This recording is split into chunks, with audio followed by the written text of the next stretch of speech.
Hey, real quick before we get into the video, I need a little bit of feedback. So I've got this light back here. It's just like this smart bulb. You can change it to a bunch of different colors, whatever you want. But I never really know what to do with it. Obviously right now I've got it kind of just shining against the wall, casting a little bit of red against this thing back here. But maybe do I like shine it down and let the red light kind of shine on the wall and some things around? Do I bring it over here and maybe use it as like some rim lighting for, I don't know, what do I do with this thing? Leave a comment below. Let me know what you think I should do with this. Maybe I just turn it off altogether. I don't know. Leave me a comment. Let me know what you think. And with that, let's get on with the video.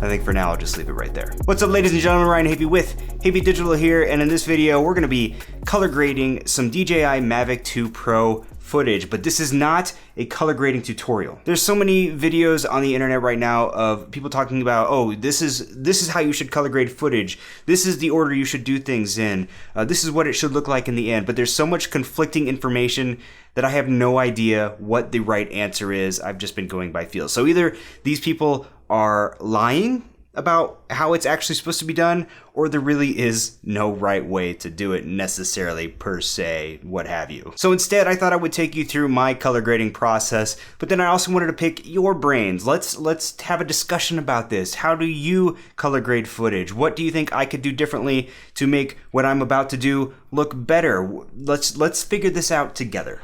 So we're here in Premiere, and I have a clip that I shot with my Mavic 2 Pro while we were visiting my family in a small town called Edwards, Illinois. It's just west of Peoria, Illinois. As you can tell, it's in the middle of nowhere, basically. And this clip is just the drone kind of flying down what I call kind of the main drag in my town. Yes, that's right. This small road is the main drag. It's the road that you have to take to get onto the interstate or to go into town to, you know, civilization. And the name of this road, by the way, is Kickapoo Edwards Road. That's right.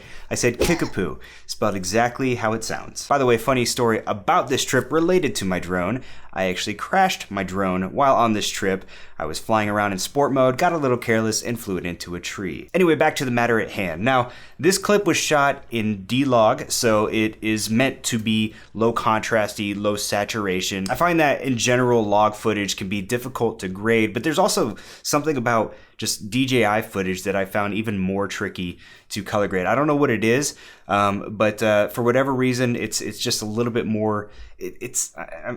Either way, it requires some advanced techniques in order to get it really looking natural and the way that you want it to look. Now, as the internet will tell you, before you get into any color grading and adding any stylistic color adjustments to your footage, you want to do some initial color correction and, you know, fix any white balance issues, exposure, that type of thing. Now, one thing I will say about this D-Log footage from the DJI Mavic 2 Pro is that DJI makes their own proprietary LUTs. And I'll leave a link in the description below to where you can go download the LUTs for free on the DJI website. Obviously, there are probably a ton of people out there that are selling LUTs for this type of footage. I personally think that if you're going to use a LUT on any footage, it's best to use the proprietary LUT because it's going to be the most compatible with it. That's my best guess, at least. So we're going to go with that. So before I do anything to this footage, I'm going to apply that LUT, and then that'll kind of be our starting point. So I'm going to go to the Creative tab over here, and I've already added it to the kind of main LUT folder. So it's already listed in here. I renamed it to Official D-Log Direct 709. Boom. And when I apply that, you can already see that it makes some initial changes. It adds a little bit of saturation and contrast back into the footage and gives us a good starting point. Now, as far as my process goes, what I typically like to do is I like to do some initial color correction right on the initial clip itself. And then I'll typically use an adjustment layer where I will add an additional lumetri color effect. And that's where I'll do my color grading and add some stylistic flair to it. And for the record, I could be doing this all wrong. But this is the way that I've been doing things in the past, and it's worked okay. If you're screaming at your screen right now saying that I'm an idiot and I don't know what I'm doing, leave me a comment and let me know about it, because I'd love to know, honestly. So anyway, now that we have what we have here, let's go ahead and go into the curves panel, and I'm just gonna make a couple little adjustments. Maybe with the S curve, I'll drag this up a little bit. I'll also bring the darks down quite a bit. And as I look over here at my lumetri scopes, I see that I've got a decent amount of contrast. I'm not clipping the highlights, I'm not clipping the shadows, so this is a good place to be. I might even bring these down a little bit more. Now, as I'm looking at this, to me it looks a little bit on the cool side, maybe, I guess. I mean, the lumetri scopes, at least where they're peaking, show that it's not. I don't know, but just based on vision, it looks a little cool to me. So I'm gonna warm it up just a little bit, like just ever so slightly. Just ever so slightly.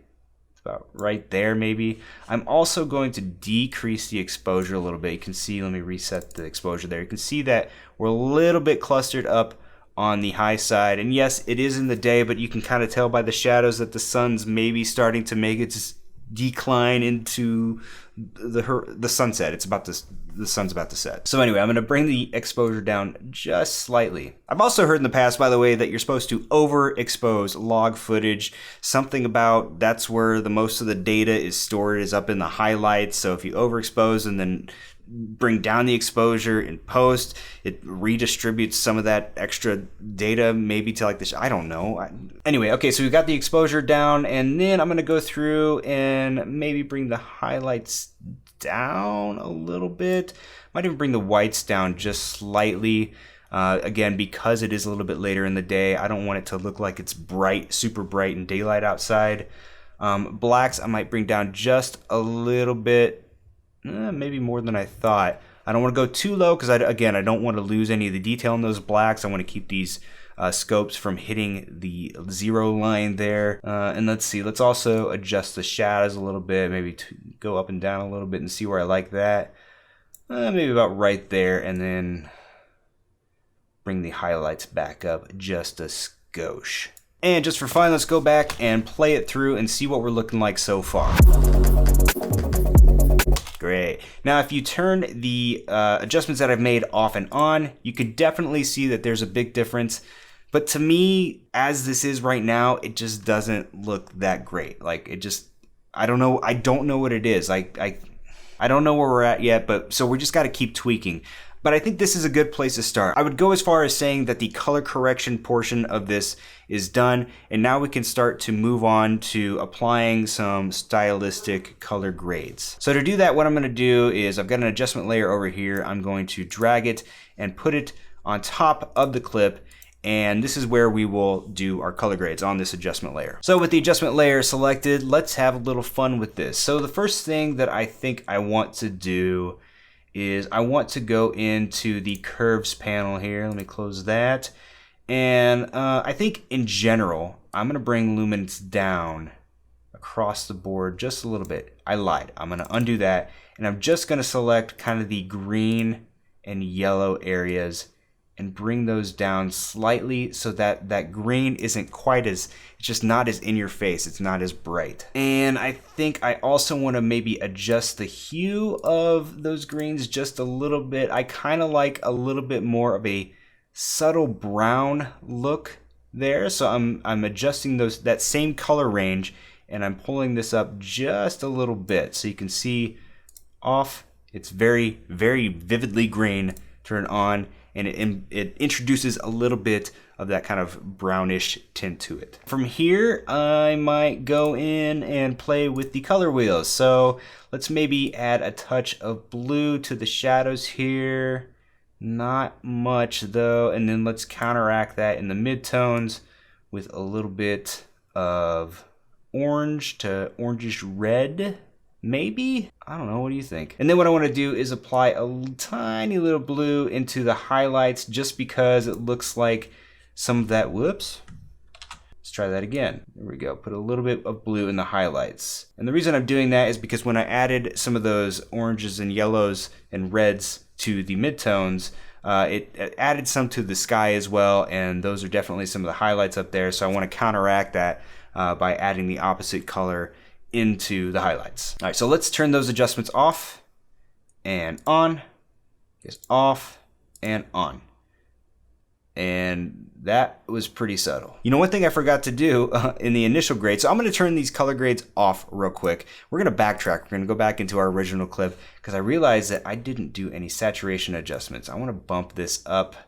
I don't want to go too hot. That is definitely oversaturated, and you can also see in the lumetri scopes, you're starting to get to the outer limits there. So I'm going to bring that back quite a bit. Let's go maybe, I don't know, here? 115, does that look about right? I don't know. Anyway, okay, let's turn the adjustment layer back on. Cool. All right, so these so far are these so far are our creative adjustments. This is off and on, off and on. Something else I think I want to do here in the adjustment layer, I want to add a little bit of contrast. And then I also want to go down here into the curves, and I want to actually, I want to desaturate some of those greens. And the reason I'm doing that, I'll tell you why here in just a second. And again, this is just an experiment. I don't know if this is, you know, now that I'm looking at it, it's really not that great. But typically when you add contrast, you also tend to saturate the colors a little bit more. So the thought process here was, okay, well, if I desaturate the greens a little bit, but then add some overall contrast to the scene, it'll sort of bring those back a little bit, but with I don't know. Oh, I'm confusing myself. I honestly believe that color grading is one of the hardest parts of the video creation process. But I do it because I know that I need to get better at it. There's somebody, why don't you just shoot in a different picture profile? Why don't you just shoot in a more natural I don't want to. I don't want to. I want to learn how to do this stuff. This is valuable information for me as a video creator. I want to be able to create a specific style and have a certain look. And I can't do that if I don't know some of these color grading techniques. All right, well, let's go a step further here and let's jump into the curves. Now, I know that sometimes you can adjust the curves a little bit, and really a lot of this just involves kind of playing around. If I increase the highlights in the blues a little bit and maybe, let's see, bring some highlights. Ooh, that's not bad. Bring a little bit of the greens out of the highlights there. Let's turn those off and on. Off, on. Ooh, I like what that did there. So it kind of toned down those greens a little bit. Definitely toned down those greens. Okay, I like that. Let's play this back a little bit and see what we have so far. So that's not bad, right? All right, let's pause this. Let's turn those effects off. That's what we started with. And that's where we're at now. Okay, what on a scale of 1 to 10, how does this look? Like, honestly, because to me, I guess it looks okay. I'm not 100% sure. Okay, so let's see what else we can do with some of these curves here. If we take the reds, okay, so if we add a little bit to the midtones in the reds, it introduces back, it looks like a little bit more of that kind of reddish color. Let's undo that and redo that. Boom, boom. Okay, I kind of like that. Now we're getting somewhere, I think. Let's also play around with this here. Let's see. Nope, don't want to do that. Don't want to do that either. Okay, I think I'm all right with that. Let's stop with that before I mess anything else up. Last thing I want to do, well, probably not the last thing because I second guess myself constantly when I'm doing this kind of stuff, so I'll probably continue to tweak stuff forever until I just abandon the project. But one of the best practices that color grading experts say that you should do if you end up adding any color into the shadows or highlights, for example, is you want to adjust your luma versus saturation. You want to adjust your luma versus saturation curves so that basically you're pulling any luminance out of the darkest parts and the brightest parts of the image. And what that's supposed to do is, let's say you add blue to your shadows. Shadows in real life are not going to have the color blue in them. Pure black is going to be pure black. It's not going to have a tint of blue.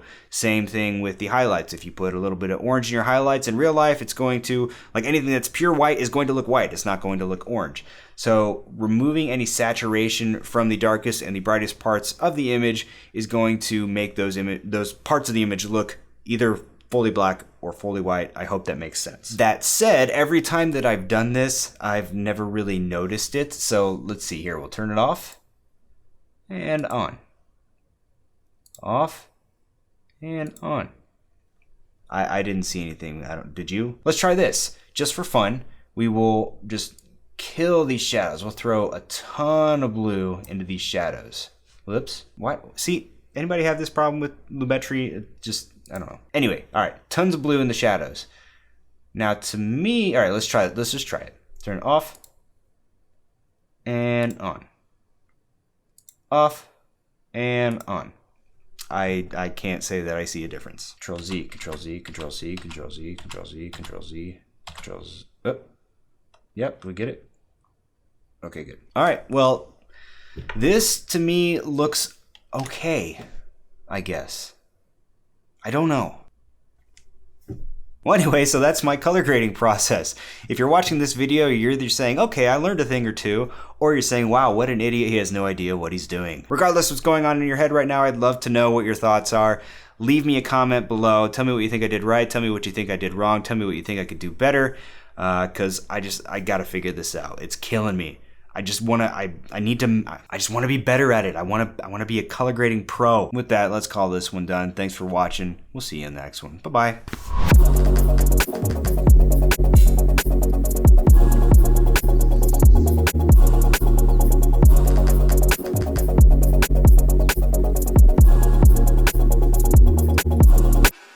Hey, you made it to the end of the video. Now this is the part where you would normally click away, but if you're still with me and you like this video, hit that like button. Also hit that subscribe button if you're not subscribed already. And if you're feeling really frisky, leave me a comment and let me know what you thought of the video. And until next time, I'm Ryan Hafey with Hafey Digital. Thanks for watching.